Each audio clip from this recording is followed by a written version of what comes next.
Hello, ngayon po ay March 18, 2024 and papakita natin itong ating mga romaine lettuce na 34 days simula nung pinunla po natin.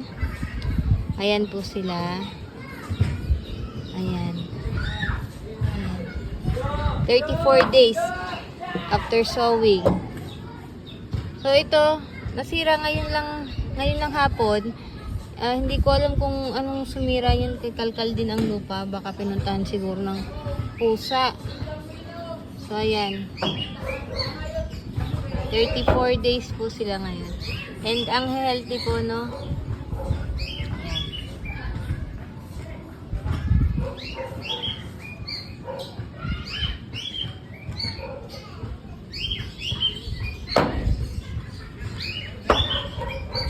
So, tuwing morning po and hapon, nag-foliar ako, no, ng calcium nitrate.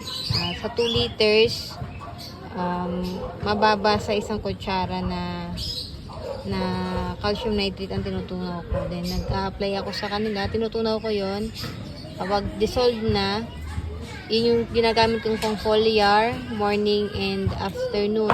And itong location po nitong aking mga tanim ay dito sa bubong. Thank you po for watching.